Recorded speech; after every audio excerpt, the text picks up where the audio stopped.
What's up, guys? This is Crypto with James talking to you today about Telcoin. Telcoin is a way of sending money around on your phones. It's actually pretty good. The tech's nice. It's fast. It's actually, they had pretty damn good growth in the previous bull cycle.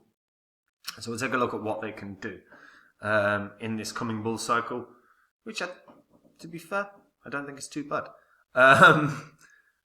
Though I've never been a fan of payment solutions, but I'll explain that in this vid. Also, India are revealing their new budget on Wednesday. It's highly unlikely that any crypto tax plans will change, but we'll take a look at what could happen if they do change, and what impact that will have on the markets. All happening the same day as the FOMC thing. So it could be opportune timing if things go well. But before I get into that, guys, if you're new to the channel, these are the first 26 coins I spoke about on this channel. They're also the first 26 coins I owned when I made the channel. Had you put in just $100 into each of these coins when I released videos about them, and you were still holding them, you never sold them, you just sat and rode them down into a bear cycle. If you had done all of those things, everything wrong, you'd still could sell all those coins today for about 13 grand. So you'd be in profit about 5x, which is not shabby. Doing everything wrong. But if you'd have sold all these coins in 2021 when the markets were red hot, like I did, $100 into each of those coins could have netted you a profit of 123 grand. So it is a massive difference between doing the right and the wrong thing.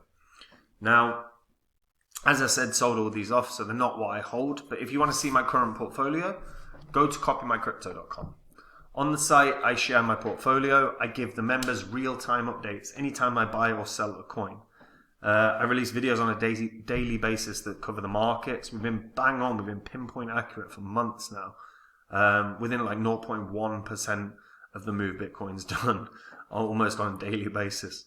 We have tutorials as well that are set up. We've got thousands of members, and a lot of them haven't been in crypto before. So these tutorials are step-by-step. Beginner level, they guide you through your crypto journey. Then on top of that, we have a huge history of success on both the site and the channel. We have called big winners on both.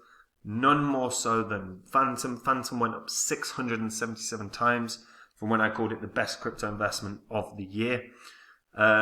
Released a course literally all about Phantom. Had you put in 2 grand if you saw that course and sold at the high, you could have netted 1.3 million. Now, I'll find another Phantom, and when I do, I'll do exactly what I do with all my other coins. I'll go onto my site, I will tell the members about what the coin is, the gains I think it can have, and the percentage of my money I'm putting in. And if they want to copy along and make the same gains, they can do. If that interests you and you want to take the work out of your crypto investing, go read the site now. The link is in the description, guys. So Telcoin. Currently got a market cap of 150 million, which is pretty damn good. Pretty damn good. All-time high was knocking around, 5.5 cents. Now Telcoin, if you're unfamiliar, is like a medium of exchange. It is also a reserve asset and the protocol token of the Telcoin financial platform. The token enables users to seamlessly access and power the suite of user-owned DeFi products. TEL incentives coordinate market participants such as telecoms and active users to provide specific value-added services to end users of the platform. So what I quite like about this is effectively they're building a financial ecosystem around your phone. And that's actually quite important fundamentally because everyone has a mobile phone. Doesn't matter. like there's billions of people on the planet. Everyone has a phone. Not everyone has a bank. So Telcoin is effectively trying to address what is quite a common circumstance in particular areas around the world. So they leverage the blockchain tech to provide everyone with the access to DeFi services. They actually launched a product called Telcoin Remittances, which is focused on high-speed, low-cost digital transfers. and that's probably the that is the flagship product. And you can see how easy it is. It's very, very straightforward. It tells you, say I want to send $1 somewhere. The person that gets it can receive whatever I choose to give them in actual money. Easy, straightforward, very, very simple. The average cost of sending, say, $200 to mobile wallets via all these multiple options, Telcoin is the cheapest. And that actually matters. If you're sending money around the world, you're trying to, especially if you're trying to send money to friends, family, you want to minimize the amount of costs that you're incurring when you send money. And they've actually presented it as sending money is as easy as sending a text, which is quite nice in terms of presentation. It reminds me of sort of the M-Peso. Anyone that's unfamiliar with the M-Peso, that was how money was sent around in Africa. It was like one of the most utilized metric for sending money around. Literally all stores adopted it. Mark Zuckerberg even went out to Africa to learn about it, and that was actually more because of the microtransactions. You learn more about the data, and you learn more about an individual because of all those microtransactions, and then it was better for marketing in the future. So utilize that sort of method of microtransactions to tailor the advertisements to the Facebook users. And Telcoin could effectively monetize data in a way like that. I'm not sure that they're going to, but that would actually be a very sensible way of doing things. You can send money to 16 countries and counting with the Telcoin app. And I imagine they'll add to that list inevitably. The whole premise, like I said, the key premise right now is sending money in a smart way. You can actually trade digital assets on the Telcoin app as well. So they do have a ton of different assets. They, to be fair, are bringing DeFi to the masses. That's their goal. The question is can they achieve it? Now, certainly they're working towards it, and they do have a decent user base. I mean, if we take a look at, let's say, Etherscan, we can see rough amount, the holders. So right now there's 43,000 holders, which is not bad for a 150 mil market cap. And over time, I do expect that this will probably go up reasonably well. In terms of price for Telcoin, 3 cents for me is going to be the key level. Might do way, way more than that. But 3 cents is where there's been a lot of historical volume. And unless they introduce new features or widen the DeFi selection of features, I don't necessarily see them bringing in new users. And that, for me, would be the biggest thing that they have to start introducing is more superior DeFi opportunities within their app. And if they do that, of course, they can grow really, really well. When we actually look at the Telcoin app, as I said, you can trade very, very easily on the app. But beyond that, we don't really have features such as sort of yield earning or borrowing and lending protocols. That would actually be of immense use, I believe. If they could introduce something like that, I think it would really add value to the users. And that would be sort of the next step I'd want to see. If we do see that, they've got a hell of a shot of growth. But right now, until that's up and running, or until because I don't know if they're actually going to do it, but if they did it, I think it would be immensely valuable. And if they do, yeah, of course, they're going to bring in plenty of new users. 66% of the supply is currently out, and the rest of the tokens obviously going to be distributed over the next several years. So I don't see the circulating supply to the max supply. I don't see that impacting the price appreciation long term. I still think 3 cents is quite achievable. Clearly, a lot of the volume is around 3 cents. Could it do more? Maybe it could. Could 10 cents be on the cards? Probably not. I would be shocked to see it valuated at 6.5 billion.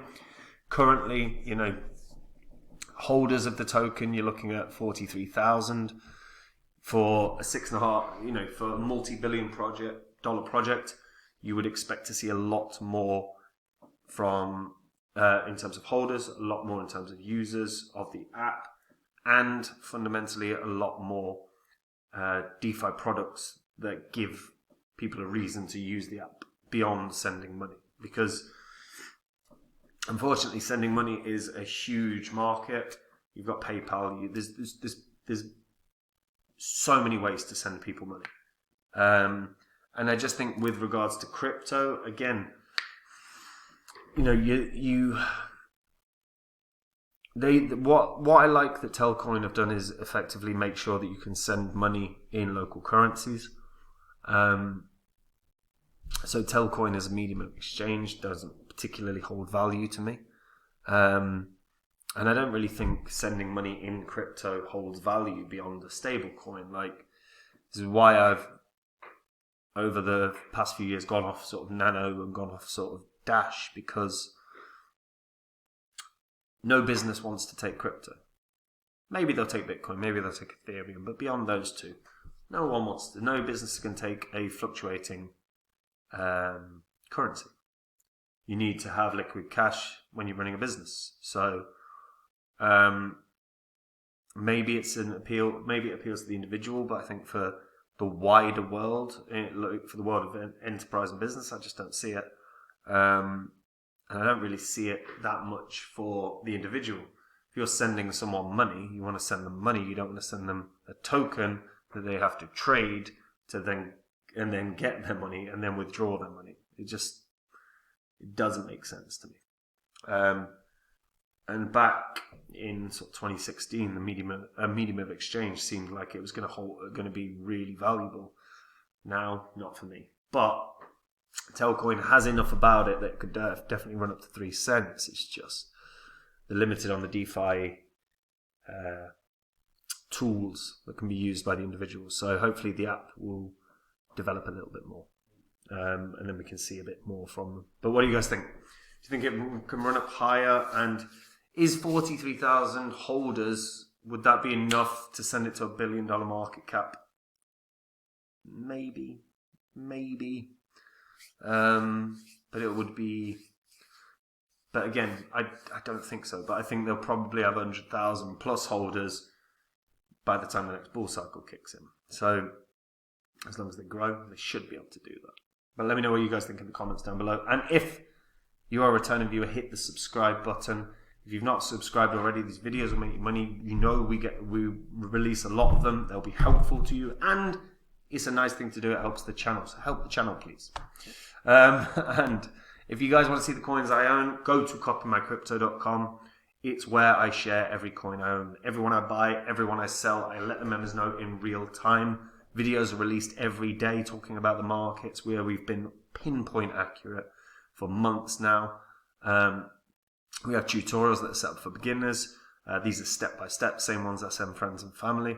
And we have a history of success on both the channel and the site, not least of which is Phantom. And I will really recommend, if you've got a favorite crypto YouTuber, go check their channel out. Go look up Phantom. No one in 2020 was saying Phantom would 100x. I was. I did a Udemy course dedicated to it. I said this is going to 100x, and I gave all the reasons why, and it did 677. And when I find the next Phantom, I'll do exactly what I do with all my other coins. I'll go onto my site, I will tell my members about the coin, I will tell them the gains I think it can have, and I'll tell them the percentage of my money I'm putting in. And if they want to follow along and copy, they can do. And if that interests you, go read the site, and remember, everything you read, you can verify yourself on the YouTube channel's history. And last thing, guys, crypto India, looking for relief, but it's really unlikely. So India is, well, Well, the finance minister is going to be unveiling the country's new budget on Wednesday. The nation's budget indicates how government resources are allocated in the latest tax rules. Last year, this included stiff taxes on crypto transactions, a 30% tax on profits, and a 1% tax deducted at source on all transactions for the crypto sector. This caused a huge shockwave in India. We saw Indians move more than sort of 3.8 billion in trading volume from local to international crypto exchanges in the 9 months after the announcement. And interest in crypto obviously nosedived. The primary demand from the industry and recommendations from policy think tanks is to reduce the TDS to 0.01% or at minimum to 0.1%. The mismatch between the intent and the actual impact of the TDS with 1% of the capital locked up at every sell transaction. That was what was highlighted by the head of public policy at CoinSwitch. The tax is pushing crypto users offshore, which undermines the stated government objective of tracing transactions. Other suggestions include establishing progressive taxes on gains instead of the flat 30% tax, and allowing losses to offset gains, which makes sense. Why wouldn't you allow all losses to offset gains? And carry out an economic analysis to understand the optimal tax structure. Now, if they were to offer some semblance of relief on tax, it would probably result in a lot of transactions within India coming back to local as opposed to offshore. What it would also do is create, a probably multi-billion-dollar surge in the markets, which would also coincide with the FOMC's interest rate announcement on Wednesday as well. So if the interest rates were nice and low, combined with India going, we're not going to tax you as much as we said, that could actually, those two things combined could result in a real surge in terms of volume for the crypto markets. And Wednesday we could see a real breakout feasibly for Bitcoin and every other crypto. But it's a lot of ifs there. We'll see what happens. And that is it from me, guys. Anyway, take care. Bye-bye.